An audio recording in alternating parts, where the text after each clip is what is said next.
The Kremlin is blaming emotional overload for Donald Trump's critical comments about Vladimir Putin after the US president called his Russian counterpart absolutely crazy. Trump's remarks followed Russia's largest ever aerial assault on Ukraine over the weekend.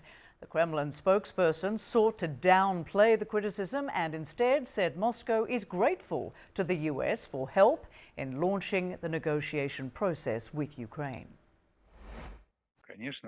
Of course, at the same time, this is a very crucial moment, which is associated, of course, with the emotional overload of everyone, absolutely, and with emotional reactions. We follow this very closely.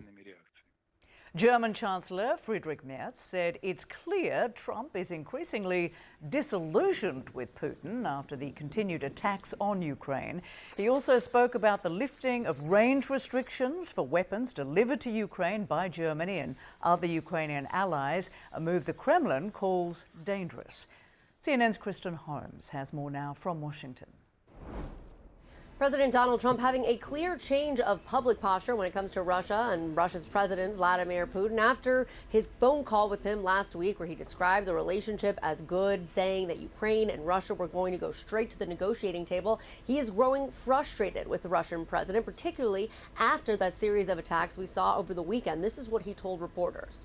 I'm not happy with what Putin's doing. He's killing a lot of people, and I don't know what the hell happened to Putin. I've known him a long time. Always gotten along with him, but he's sending rockets into cities and killing people, and I don't like it at all, okay? We're in the middle of talking, and he's shooting rockets into Kiev and other cities. I don't like it at all.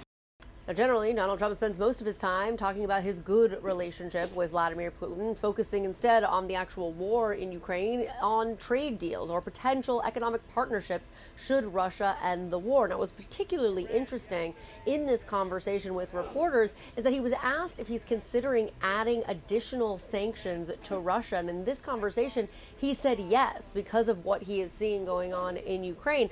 Last week, after that conversation between Putin and Trump, it seemed like sanctions were all almost completely off the table, or at least additional sanctions there. Now, the other thing I want to point out here is that Donald Trump continues to try and back away from this conflict. He once said that he would resolve in 24 hours. In a series of posts over the weekends, he also said this wasn't his problem, it wasn't his war. He blamed it on Zelensky, on Putin, and even on Joe Biden. Kristen Holmes, CNN, the White House. Jill Doherty is an adjunct professor at Georgetown University. She's also a former CNN Moscow bureau chief and the author of My Russia, What I Saw Inside the Kremlin. Appreciate you joining us. Hey, Rosemary. Good to be here. Wonderful. So one day after President Donald Trump called Vladimir Putin absolutely crazy for targeting civilians in Russia's biggest aerial attack since the start of the war, the Kremlin is now responding, saying Donald Trump may be suffering an emotional overload. So what does this signal to you, and how likely is it that Donald Trump will now respond by imposing additional sanctions on Russia to get Putin to the negotiating table? Well, that comment by actually Dmitry Peskov, the spokesperson for the president of Russia, was that this is emotional for everyone, that it's highly emotional. Emotional overload is the word that he used.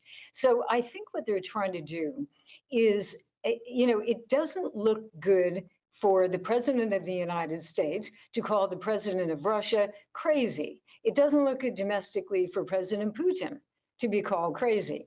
So I think what they're trying to do, they want to continue to talk with the United States. Putin apparently doesn't want peace now at all, but they want to keep talking. So what they're trying to do is kind of smooth down, the edges of those comments by President Trump and keep the ball rolling, but not create too many problems in the relationship at this point.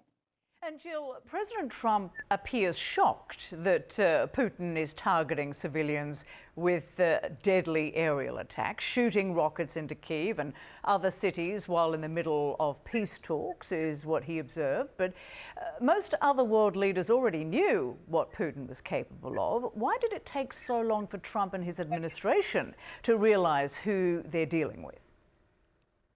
Well, it might be that there is a difference between his administration and the president himself, because the administration has, in some cases, sounded a little bit harder. But President Trump actually, I believe, thought that he could get a deal with the power of his personality and that personal relationship with Vladimir Putin.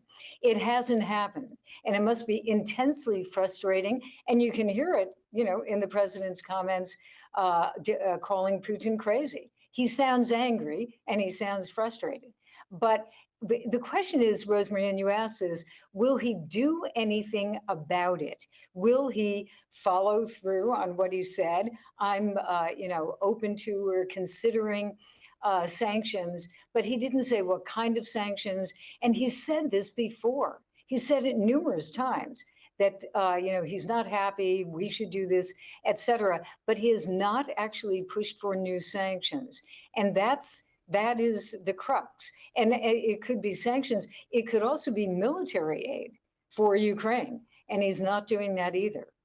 And meantime, European leaders are reaffirming their support for Ukraine and renewing ceasefire calls after Putin's aerial assault on Ukraine and after Trump called Putin absolutely crazy. They are hoping that this signals that Washington will now take a harder line in pressuring Putin to the negotiating table. But as you've pointed out, we're not seeing any signs of that right now. So what do you expect might happen next?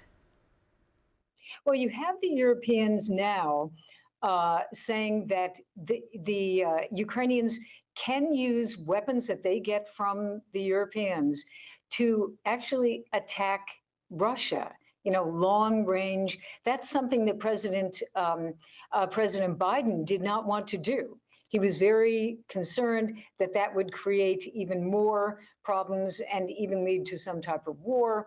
But the Europeans are now apparently moving ahead on that. And the Russian spokesperson, Dmitry Peskov, said that that could be dangerous. That would be a dangerous step. So I think the war right now is, continuing full force. In fact, perhaps even more full force than before. And then the peace negotiations, it's always very hard to say what President Trump will do next. But he could still walk away. There's still that possibility, even though he threatens to walk away, but then he doesn't, and he's back in the game again. But he could walk away and finally say, look, Putin's crazy, Zelensky, and he had criticism for Zelensky as well. Zelensky creates problems every time he opens his mouth, and therefore I am walking away. It's almost as if he is talking to two school children. There is that castigating tone, and we'll just have to see where that leads. Jill Doherty, many thanks for your analysis. Appreciate it.